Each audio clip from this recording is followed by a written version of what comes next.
ఆ వీధిలో అన్ని ఇళ్ల లైట్లు ఆరిపోయినా ఆ ఇంట్లో మాత్రం ఒకే ఒక లైటు ఇంకా వెలుగుతూనే ఉంది. అది కరెంటు వల్ల కాదు, ఎవరో ఒకరి ఎదురుచూపు వల్ల. పట్టణం చివర రోడ్డుకు కొంచెం లోపల పాత టైల్సున్న ఓ చిన్న ఇల్లు. రంగు ఊడిపోయిన గోడలో తలుపు పక్కన వేలాడే పాత గంట. లోపలికి వెళితే ఒకే ఒక బల్బు. అదే ఆ ఇంటి లైటు. ఆ ఇంట్లో ఉండేది రామయ్యగారు. 60 దాటిన వయసు. నిశ్శబ్దం అతనికి అలవాటు. భార్య పోయి 5 ఏళ్లయింది. కొడుకు నగరానికి వెళ్ళిపోయాడు.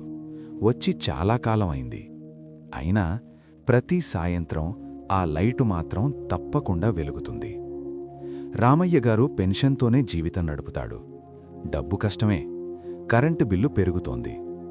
పక్కింటి వెంకటేష్ ఒక రోజంటాడు, అయ్యా, ఈ లైటు రాత్రంతా ఎందుకు?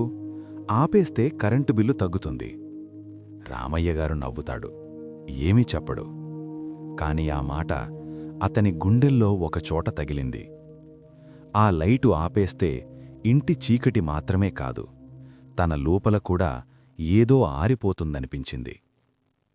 ప్రతిరోజూ ఒకే రొటీన్. ఉదయం వాకింగ్, టీ, పేపర్. మధ్యాహ్నం ఒంటరిగా భోజనం. సాయంత్రం తలుపు ముందే కూర్చొని రోడ్డువైపు చూడడం. రాత్రి లైటు ఆన్, తలుపు తెరిచే ఉంచడం.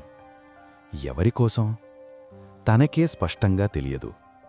కాని ఆ లైటు వెలగకపోతే నిద్రపట్టదు. ఒకరోజు కరెంటు బిల్లు మరీ ఎక్కువగా వచ్చింది. రామయ్యగారు లైటు వైపు చూస్తాడు.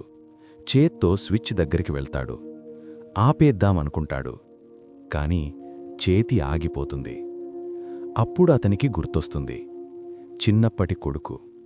నాన్నా, నేను ఆలస్యంగా వస్తే లైటు ఆన్లో ఉంచు, ఇంటికి దారి తెలిసిపోతుంది. అప్పట్నుంచి ఆ లైటు ఒక అలవాటైంది. కొడుకు వెళ్ళిపోయినా ఆ అలవాటు మాత్రం మిగిలిపోయింది. ఒక రాత్రి వర్షం గట్టిగా పడుతోంది.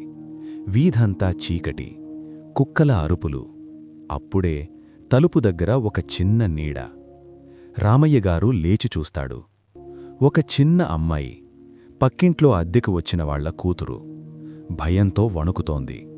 అయ్యా, కరెంటు పోయింది, మా ఇంట్లో చీకటి. ఆ అమ్మాయి కళ్ళు ఆ లైటు వైపే చూస్తున్నాయి. రామయ్యగారు ఏమీ మాట్లాడకుండా ఆమెను లోపలికి తీసుకెళ్తాడు.